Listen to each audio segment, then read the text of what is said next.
বছৰৰ আটাইতকৈ ডাঙৰ একাদশীত জিলিকি উঠিব এই তিনিটা ৰাশিৰ ভাগ্য।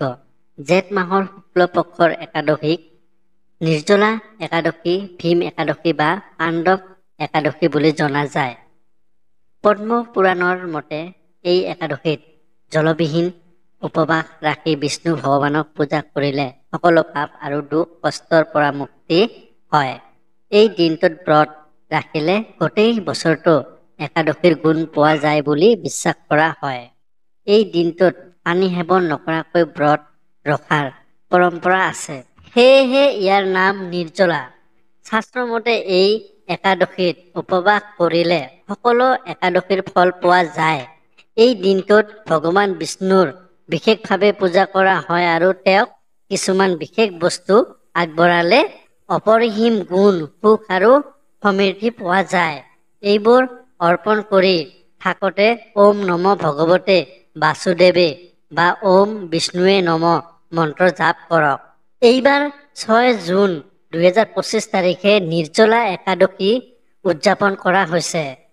বিশেষ কথাটো হ'ল আজিৰ দিনটোত বুধ গ্ৰহৰ ৰাজকুমাৰে নিজৰ ৰাশি সলনি কৰি আছে। 2025 চনৰ 6 জুনত তেওঁ নিজৰ ৰাশি মিথুন ৰাশিত প্ৰৱেশ কৰিব। এক বছৰত প্ৰায় 28টা একাদশী পালন কৰা হয়। ইয়াৰে নিৰ্জলাক আটাইতকৈ ডাঙৰ একাদশী বুলি গণ্য কৰা হয়। এই ব্ৰত জেঠ মাহৰ শুক্ল পক্ষৰ একাদশী তাৰিখত পালন কৰা হয়।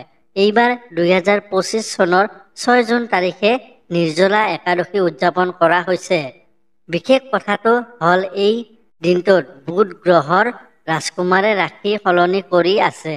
2025 চনৰ 6 জুনত তেওঁ নিজৰ ৰাশি মিথুন ৰাশিত প্ৰৱেশ কৰিব।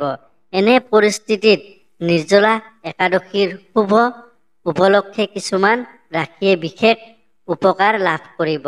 ইয়াৰ লগতে আৰ্থিক লাভৰ নতুন সুযোগ বিচাৰি পাব।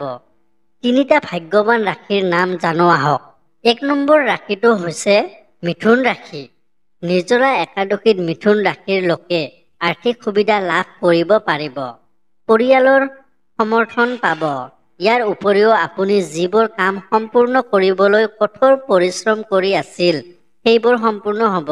নিৰ্জলা একাদশীত ভগৱান বিষ্ণুৰ পূজা কৰি হালধীয়া ফুল আগবঢ়াব লাগে।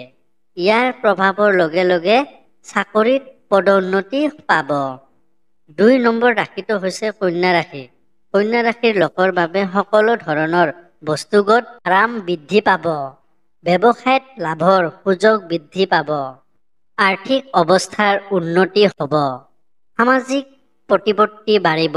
নতুন চাকৰিৰ সুযোগ পাব পাৰে। আপুনি হয়তো নতুন বন্ধুত্ব গঢ়ি তুলিব পাৰে। নিৰ্জলা একাদশীত ভগৱান বিষ্ণুক হালধীয়া কাপোৰ আগবঢ়াওক। ইয়াৰ ফলত আপোনাৰ আৰ্থিক অৱস্থা ভাল হ'ব। 3 নম্বৰ ৰাশিটো হৈছে সিংহ ৰাশি। সুখ বাঢ়িব। আৰ্থিক লাভৰ সুযোগো বৃদ্ধি পাব। নিয়োজিত লোকে নতুন চাকৰিৰ বাবে ভাল সুযোগ পাব পাৰে। লাভৰ সুযোগ থাকিব। নিৰ্জলা একাদশীৰ দিনা পাখি দান কৰক। ইয়াৰ ফলত প্ৰেম জীৱনত সম্পৰ্ক ভাল হ'ব। আত্মবিশ্বাসো বাঢ়িব।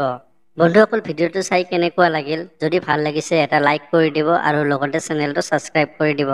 ধন্যবাদ।